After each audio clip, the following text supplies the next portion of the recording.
తాకట్లో ఉన్న మీ బంగారాన్ని విడిపించి ఆ రోజు ఆన్లైన్ రేటుకి కొంటాం. Sharma gold company. ప్రస్తుతం మనతో పాటు ఉన్నారు లోక్సత్తా వ్యవస్థాపక అధ్యక్షులు జయప్రకాష్ నారాయణ గారు. ఒక్కసారి ఆయనతో మాట్లాడదాం. ఎందుకంటే ఈ మధ్య కాలంలో చూస్తున్నాము 6th క్లాస్ నుంచి 10th క్లాస్ వరకు కూడా చిన్న పిల్లలు రకరకాల కారణాలతో ఫీజు కోసం వేధించారని ఒకరైతే, చదువుకోలేదని చెప్పేసి తిట్టారని మరొకరు, ఫ్రెండ్స్ ముందు టీచర్ అవమానించారని ఇంకొకరు, ప్రిన్సిపల్ తిట్టాడని మరొకరు, ఇలా రకరకాల కారణాలతో సూసైడ్ చేసుకుంటున్నారు. ఇది అత్యంత దారుణమైనటువంటి విషయం. అసలు దీనికి కారణం పిల్లలు సెన్సిటివ్గా తయారవటమా, లేకపోతే బాగా చదవట్లేదని చెప్పి టీచర్స్ ప్రెషర్ చేయటమా, లేదంటే పేరెంట్స్ ప్రెషర్ చేయటమా? అసలు ఎందువల్ల, ఎక్కడ మార్పు రావాలి? ఒకసారి సార్తో మాట్లాడదాం. ఆయన చెప్పే సూచనల్ని సలహాల్ని అందరూ తీసుకుంటే బాగుంటుంది కూడా. సార్ నమస్తే అండి. నమస్తే నిర్మా. సార్, మీరు అన్ని రకాలుగా కూడా ఎప్పటికప్పుడు అన్నిట్లో అనాలిసిస్ చేస్తూ ఉంటారు. గత 15 రోజుల్లో హైదరాబాద్ చుట్టుపక్కల 4-5 ఇన్సిడెంట్లు నేను కళ్ళారా చూశాను సార్. ఇన్సిడెంట్స్ జరిగిన చోటుకు కూడా నేను వెళ్ళొచ్చాను. చిన్న విషయాలకి పిల్లలు సూసైడ్ చేసేసుకుని, చిన్న ఏజ్లో సూసైడ్ చేసుకోవటం ఏంటో కూడా అర్థం కావట్లేదు సార్. పైకి ఎక్కటం, దూకేయటం బిల్డింగ్స్ పై నుంచి దారుణంగా అనిపిస్తుంది సార్. అసలు పరిష్కార మార్గం ఏమో? మీరు చెప్పిన ఉదంతాలు వింటేనే మనకి గుండె బరువెక్కుతుంది. Correct sir. ఇంకా తల్లిదండ్రుల బాధ కానీ, ఆ కుటుంబాల బాధ కానీ, లేకపోతే వాళ్ళ ఫ్రెండ్స్ ఉంటారు, వాళ్ళ బాధ కానీ వర్ణనాతీతం.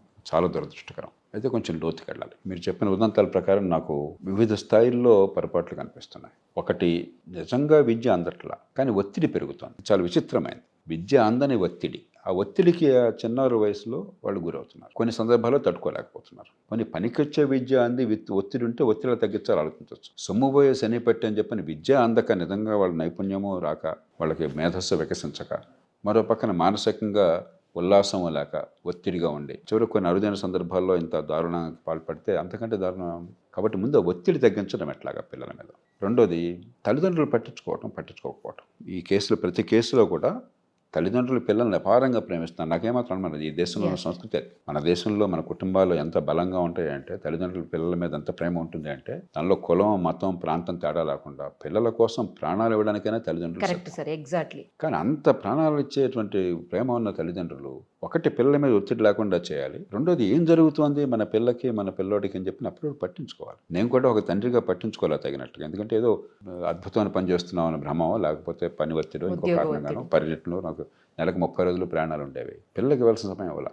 కానీ ఎంతో కొంత ప్రయత్నం చేయకపోతే, నాకే సమస్య వచ్చినా కూడా, నాకు మనసుకి ఏ బాధ కలిగినా కూడా మా అమ్మ ఉంది, మా నాన్నగారు ఉన్నారు, ఆ ధైర్యం లేకపోతే పిల్లలకి, ఆ చనువు, ధైర్యము, ఎప్పుడైనా సరే నేను తలుపు తట్టగలను, ఫోన్ చేయగలను, లేకపోతే మాట్లాడగలను, చెప్పగలను, మనసు అన్న బాధ తీరుతుంది, నాకు అండగా ఉంటారు, నమ్మకం లేకపోతే పిల్లలు ఏమవుతారు?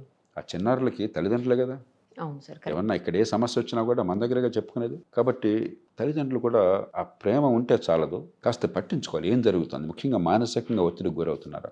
కొందరు బుల్లింగ్కు గురవుతారు. అక్కడ ఎవరో ఒకటి పిల్లల్ని వేధించే వాళ్ళు ఉంటారు. కాస్త బలం ఉన్నవాడు, లా ఉన్నవాడు, పొరుగున్నవాడు, ఇంకొకడు. మరికొందరు టీచర్లు పిల్లలకు అద్భుతంగా బాగు చేస్తున్నాం అన్న భ్రమతో వాళ్ళని కొడుతుండొచ్చు, లేకపోతే 10 మంది ఎదురుగా తిడుతూ ఉండొచ్చు, అవమానిస్తుండొచ్చు. కాబట్టి మనం ఖచ్చితంగా ఆ ప్రయత్నం చేయాలి. మూడోది, విద్యా బోధనలో కొన్ని మౌలికమైనటువంటి ప్రమాణాలు పాటించడం.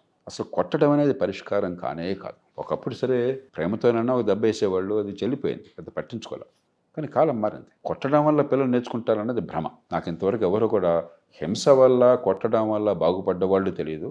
జీవితంతో నరకం అనుభవించారు. కొందరు కొన్ని సందర్భాల్లో వాళ్ళకున్న సహజమైన ప్రతిభాలు వెతకారణాలుగా పైకొచ్చినా కూడా వాళ్ళకి ఆ ఒత్తిడి ఉన్న కాలం జీవితం అంతా కూడా నరకంగా ఇప్పుడు కూడా భావిస్తున్నారు. కాబట్టి ఆ స్కూల్లో ఏం చేస్తున్న ప్రైవేట్ స్కూల్ ముఖ్యంగా ఏం చేస్తారు, మన స్కూల్కి రావాలంటే మనం ఇక్కడ మంచి ఫలితాలు చూపెట్టాలి. మంచి ఫలితాలు ఇస్తే మా స్కూల్కి గిరాకీ ఉంటుంది, పిల్లలు ఎక్కువ మంది చేరతారు. ఫలితాలు చూపెట్టాలి అంటే ఈ పిల్లల మీద ఒత్తిడి తీసుకురావాలి. వాళ్ళని తిట్టడమో, కొట్టడమో, అవమానించడమో 10 మంది ఎదురుగా, వాళ్ళ చిన్నారి మనసులు ఏ రకంగా ఉంటాయని చెప్పి ఆలోచన లేకుండా. అట్లాగే కౌన్సిలింగ్ సిస్టమ్ లేదు. ఉదాహరణకి మీ క్లాస్తో సంబంధం లేకుండా స్కూల్లో కౌన్సిలర్స్ ఉన్నారనుకోండి. అంటే పిల్లలకి మనసులో ఏ రకమైన బాధ కలిగినా కూడా చెప్పుకోవడానికి ఒక మిత్రులాగా ఒక టీచర్ ఉన్నారు అనుకోండి.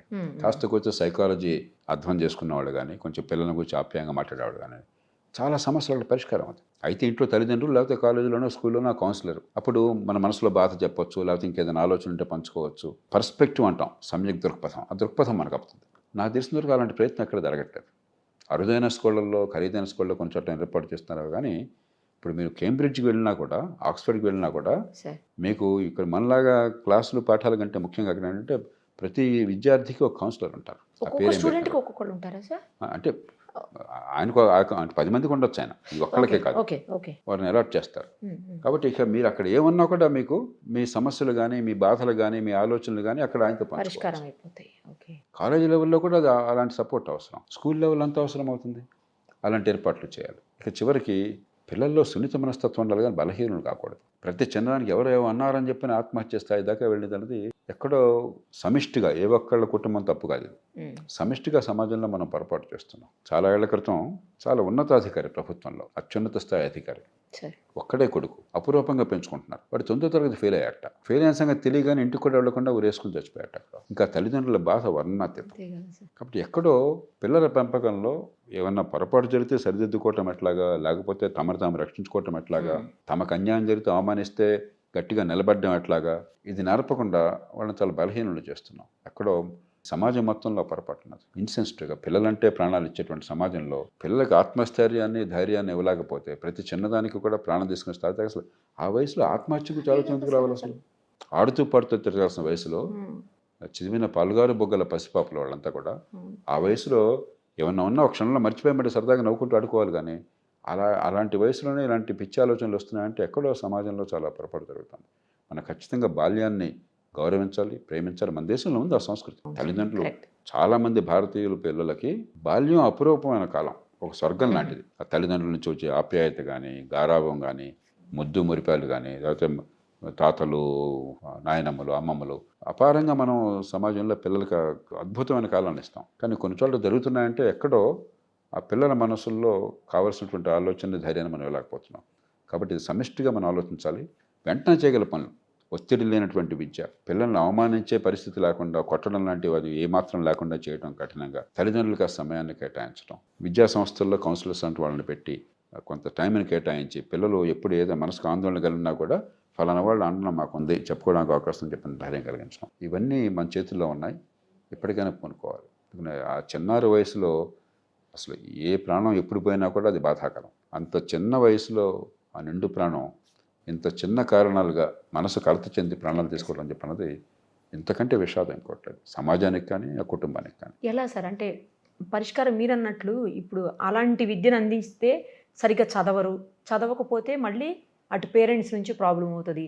ఫీజులు పే చేయరు, ఫీజులు కూడా పే చేయడానికి ఇష్టపడరు కదా సార్ పేరెంట్స్ సరిగ్గా చెప్పకపోతే స్కూల్లో చదువు. అందుకే విత్తు ముందా చెట్టు ముందా అయింది. అందుకనే ప్రభుత్వం పాత్ర ప్రధానమైంది. ఎందుకంటే ఒక వాతావరణం సృష్టించడం కానీ, దాని తగ్గ ఏర్పాట్లు చేయడం కానీ, మనకు కావాల్సిన ఏంటి, ఒత్తిడి లేకుండా ఆహ్లాదంగా ఉంటూనే మంచి ప్రమాణాల విద్య అందించాలి. ఈ బాధ్యత ఎవరిది? ప్రభుత్వానికి. అధికారులు ర్యాండమ్గా చెక్ చేస్తుండారు అన్ని. గవర్నమెంట్ స్కూలే కాదు, ప్రైవేట్ స్కూల్ కూడా ఎలాంటి పరీక్షల పద్ధతిని పెట్టారు, పిల్లల ప్రతిభా పటవాలను పరీక్షించేందుకు ఎలాంటి అసెస్మెంట్ సిస్టమ్ నెలకొల్పారు, తర్వాత చట్టాలు ఎలాంటివి చేశారు. లంచాలు మింగటం కోసం చట్టాలు కాకుండా, నేను కొంచెం పచ్చిగా చెప్తాను. ఇప్పుడు ప్రైవేట్ స్కూల్ మీద రెగ్యులేషన్ చెప్పంటే లంచాలు మింగటం అంతే, పెద్దానికి ఏదో వంక పెట్టి లంచాలు మింగటం అంతే తప్ప అక్కడ అసలు వాళ్ళతో విద్యా సంస్థలతో కూర్చోవడం కానీ, వాళ్ళ ఇబ్బందులు వాళ్ళకు ఉంటాయి, వాళ్ళ ఇబ్బందులు గమనించడం కానీ, ఆ ఫీడ్బ్యాక్ తీసుకోవడం కానీ, చట్టం తరపున ప్రభుత్వం చెప్పాల్సింది చెప్పడం కానీ, దాన్ని పర్యవేక్షించడం కానీ జరుగుతుందా? ప్రభుత్వ స్కూల్ లేదు, ప్రైవేట్ స్కూల్లో లేదు. ప్రభుత్వ స్కూల్లో పూర్వం ఇన్స్పెక్షన్లు ఉండేవి నిరంతరం. ఓకే. మేము స్టూడెంట్స్గా ఉండగా 60 ఏళ్ల క్రితం కూడా ఇన్స్పెక్షన్లు ఉండేవి. మాకు జిల్లా స్థాయి నుంచి, జిల్లా పరిషత్ నుంచి కానీ, లేకపోతే డిఈఓ ఆఫీస్ నుంచి కానీ ఇన్స్పెక్షన్లు ఉండేవి. మంచి కాగితం పూలతో అలంకరించేవాళ్ళం స్కూల్కి ఇన్స్పెక్షన్ అనగానే. అది చాలా పండుగ వాతావరణం అంతా. ఆ కాలం వాళ్ళని ఎవరన్నా అడగండి, ఇన్స్పెక్టర్ గారు వస్తున్నారు స్కూల్ ఇన్స్పెక్షన్ కంటే పండుగ వాతావరణం అది. అంటే రెగ్యులర్గా వచ్చేవాళ్ళ సార్? ప్రతి ఏడాది ఖచ్చితంగా వచ్చేవాళ్ళు. ఓకే. ఇన్స్పెక్షన్ పీరియడ్ ముందుగా డిసైడ్ చేసేవాళ్ళు. ఆ రోజంతా లేకపోతే 2 రోజులు అక్కడే ఉండేవాళ్ళు. ప్రతి క్లాస్కి వచ్చేవాళ్ళు. ప్రతి సబ్జెక్టు కూడా ఒక్కొక్క క్లాస్లో ఒక్కో సబ్జెక్ట్ కూర్చునేవాళ్ళు. ఇప్పటికీ నాకు బాగా గుర్తుంది. ఒక రోజున మా తెలుగు మాస్టరు ఇన్స్పెక్షన్ రోజున మా క్లాస్కి ఇన్స్పెక్టర్ రాలా. మాకు కుర్రాడు ఎవరో లేచే మాస్టర్ ఇలా అన్నారు. ఏమి ఆ రోజుల్లో ఆయన వెంటనే జోక్ చేశాడు, అరే ఇన్స్పెక్టర్ వస్తే మాకు రావాలి కానీ మీకు ఎందుకురా అన్నాడు. అంటే అంత ఒక ఉత్సాహభరిత వాతావరణం ఉండేది, ఆలనా పాలన ఉండేది. మాస్టర్ బాగా చెప్తున్నారంటే ప్రోత్సాహం ఉండేది. ఎక్కడన్నా కొరత ఉందంటే కొరత ఏముంది, ఎందుకు ఉందని చెప్పి పరిశీలన ఉండేది. పట్టించుకోవడం వల్ల విశ్వాసం ఉండేది. ఇప్పుడు ఏం చేస్తున్నాం మనం అసలు? కాబట్టి ప్రభుత్వం మొట్టమొదటి పాత్ర తీసుకోవాలి. ఇక రెండోది, ఒకసారి ప్రభుత్వము చట్టము సరైన పద్ధతులను ప్రవేశపెట్టినట్టయితే, పరీక్షల పద్ధతి కావచ్చు, లేకపోతే ఈ వ్యక్తిగతంగా అవమానించడం కానీ, చిన్నారి వయసులో ఏంటంటే ఇప్పుడు మనకి ఈ వయసులో కూడా ఎవరన్నా ఒక మాట అంటే అవును సార్ చాలా బాధ, చాలా రోజులు కొంత అందులో డక్కముక్కలు తినేవాళ్ళు కొందరు ఉంటారు. పాపం దళసలు చర్మం అదృష్టవంతులు పెద్ద ఉండదు. కానీ సున్నిత మనస్కులకి అవును, ఒక్క correct మాట అంటే చెప్పారు అది చాలా కలచి వేస్తుంటుంది. అలాంటిది చిన్నారి వయసులో ఆ పర్స్పెక్టివ్, ఆ సమ్యక్ దృక్పథం లేనప్పుడు ఒక మాట లేకపోతే ఒక దెబ్బ పడితే కొంతమంది మనసు ఎంతగా గాయపడుతుంది. మరి దాన్ని మనం అడ్డుకోలేకపోతే, దాని తగ్గ వాతావరణం ఏర్పాటు చేయలేకపోతే తప్పమందే కదా. అంచేత వివిధ స్థాయిల్లో ఈ పని చేయాల్సిన అవసరం ఉంది. ఇది సాధ్యం. ఎందుకంటే ఈ మొత్తంలో పాజిటివ్ ఏంటంటే తల్లిదండ్రులకి పిల్లల మీద అపారమైన ప్రేమ ఉంది, త్యాగం ఉంది. వాళ్ళు పెరగాలి, వాళ్ళు బాగా బతకాలి, వాళ్ళు చాలా గౌరవంగా పెరగాలి, మాకంటే గొప్పవాళ్ళు కావాలన్న కోరికలని తల్లిదండ్రులు లేరు. ఒక రకంగా దానివల్ల కొంత సమస్య వస్తుంది. కొత్త దానివల్ల ఒత్తిడి. ఏమవుతుందంటే పిల్లల మీద బాగా అపేక్ష పెంచుకుని, ఆందోళన పెంచుకుని, వాళ్ళు ఏమవుతారన్న భయం పెంచేసుకుని వాళ్ళ మీద ఒత్తిడి తల్లిదండ్రులు కూడా తీసుకొస్తున్నారు. దురుద్దేశం ఏం కాదు దీనిలో. అవును అవును నా సార్, పిల్లలు బాగుపడాలి అవును అని చెప్పాను, మార్కులు బాగా రావాలని చెప్పాను, లేకపోతే మరొకటనో, మనకి ఒక ఆహ్లాదకర వాతావరణం, ఒక సమ్యక్ దృక్పథం లాగా జీవితంలో అన్ని కోణాలు చూసాము. కొంతమంది అయితే తల్లిదండ్రులు ఆటలాడొద్దు అంటారు, టైం అవును, వేస్ట్. ఆడనివ్వరు సార్, కరెక్ట్ అది. కొంతమంది లాంగ్వేజ్ నేర్చుకోవద్దు, టైం ఎందుకు వేస్ట్, నీకు నీట్ పరీక్షకి వెళ్ళాలి కదా, అవును. లేకపోతే ఎంసెట్కి ఏదో ఇంజనీరింగ్కి ఏమంటారు, ఐఐటి ఐఐటి పరీక్షకి వెళ్ళాలి కదా, కాబట్టి ఫిజిక్స్, మ్యాథ్స్, కెమిస్ట్రీ చేయి. నీట్కి వెళ్ళాలంటే బయాలజీ చేయి, మిగతా టైం వేస్ట్. అంటే దురుద్దేశం లేదు, అజ్ఞానం. పిల్లల పోటీలో ఎదగాలని చెప్పిన తపన, వాళ్ళ మీద ఒత్తిడి ఎంత ఉందో, రేపు పొద్దున జీవితాన్ని పనికొస్తున్నారు లేదు, ఎంత ఆలోచన లేదు పాపం. అంతా ఇంతవరకు తిరిగ్గా బాధపడతాం మనం. తల్లిదండ్రులకు మనం చెప్పాలి, మీడియా ద్వారా కానీ లేకపోతే వేరే పబ్లిక్ కమ్యూనికేషన్స్ కానీ బాగా నచ్చ చెప్పాలి. చివరికి పిల్లోడు లేక పిల్ల పనికి రావాలి, సమాజానికి పనికి రావాలంటే ఏదో ఒక మోసం ఉంది, ఈ పరీక్షలో మార్కులు వస్తేనే, ఇక్కడ ర్యాంక్ వస్తేనే అనుకుంటే అక్కడ ర్యాంక్ వస్తే ఏమవుతుంది, ఇంజనీర్లు వెళ్తున్నారు. ఇంజనీరింగ్ కాలేజ్ వెళ్ళిన వాళ్ళు 180 మంది బడుద్దాయిలుగా వస్తున్నారు. వాళ్ళు తప్పేం కాదు, వాళ్ళంతా దీని నుంచి, ఈ మోసలోంచే వెళ్ళారు. ఈ పరీక్షలు, ఈ ర్యాంకులు, ఈ ఎంసెట్లు, దానిలో మళ్ళీ ర్యాంకులు, ఈ కొట్టడాలు, ఈ తిట్టలు అవన్నీ భరించి వెళ్ళారు. ఇంజనీరింగ్కి పోయారు, పొట్టకొస్తే అక్షముక్క రాదు, దేనికి పనికిరారు. ఎందుకు ఈ విద్య అంతేగా. కాబట్టి ముందు తల్లిదండ్రులకు కూడా భరోసా ఇవ్వాలి. ఒక నమూనా లేదు, ఈ పిచ్చి దానిలో పెట్టుకోపోకండి. ఒక్కొక్కళ్ళ ప్రతిభ ఒక రకంగా ఉంటుంది, ఒక్కొక్కళ్ళ ఆసక్తి ఒక్కో రకంగా ఉంటుంది. అవును సార్, అందరూ అన్నింటిలో రాణించరు. Correct correct. నాకు చిన్నప్పుడు హిందీ పాఠాలు చెప్తుంటే హిందీ మాట్లాడే ఒక్క మనిషి కూడా లేడు మాకు. ఓకే, ఒక్క మనిషితో ఈ గ్రామాల్లో ఏం మాట్లాడతాం, హైదరాబాద్లో కాదు కదా, అవును సార్, ఒక్క మనిషి కూడా లేడు. కాబట్టి కృత్రిమంగా నేర్చుకోవాలి. ఆ కా కీకే అర్థమే చావు. పెద్దానికి పుంలింగమో స్త్రీలింగమో. మన తెలుగులాగా మనకు పుంలింగం, స్త్రీలింగము, లేకపోతే న్యూట్రల్ అంటారు. మనకు గొడవ లేదు. అవును సార్, సోఫా అంటే అది అంటాం, అవును ఆమె, అతను అనం మనం. హిందీలో అదేమంటే గొడవ, ఆ గొడవ అక్కడి నుంచి ఇవన్నీ వస్తాయి. చికాకు అనిపించేది, అనవసరంగా ఒత్తిడి పెడుతున్నాం మనం. చేత ఎలాంటి ప్రతిభావంతులకైనా సరే కొన్ని సబ్జెక్టులు కొరుకున పడవు, ఆసక్తి ఉండదు. ఉండదు, కరెక్ట్. అందరికీ అన్ని ఆసక్తి ఉండాల్సిన అవసరం లేదు. మనం గుర్తించేది అవసరమైన భాష అనుకోండి, లేదా అవసరమైన సబ్జెక్ట్ అనుకోండి, అమ్మ దీనిలో ప్రావీణ్యం లేకపోయినా కొంత కనీస పరిజ్ఞానం కావాలి, ఫౌండేషన్స్ కావాలి, లేకపోతే Yeah, sir, నష్టపోతాం. correct. కొంచెం అర్థమయ్యేట్టుగా. చాలామందికి లెక్కలంటే భయం. ఎందుకని, అవును.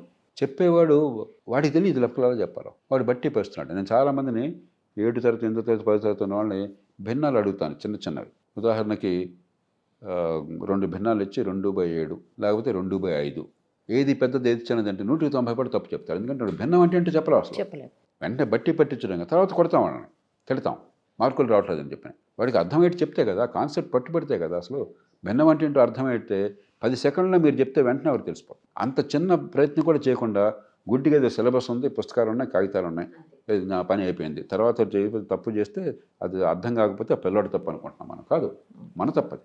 కాబట్టి సమూలంగా మార్చాలి. కానీ కనీసం అంతా మారే లోపల పిల్లల మీద ఒత్తిడి తగ్గాలి, సార్, ఈ హింస తగ్గాలి. ఇది ఒక ఎపిడెమిక్గా, మీరు చెప్పిన ప్రకారం ఎపిడెమిక్లాగా ఉంది. ఒక జబ్బు చేస్తే ఎలాగైతే మరణాలు వస్తున్నాయో, అవును సార్, జబ్బులు వస్తుంది, దీన్ని కూడా ఎపిడెమిక్గా అనుకోవాలి.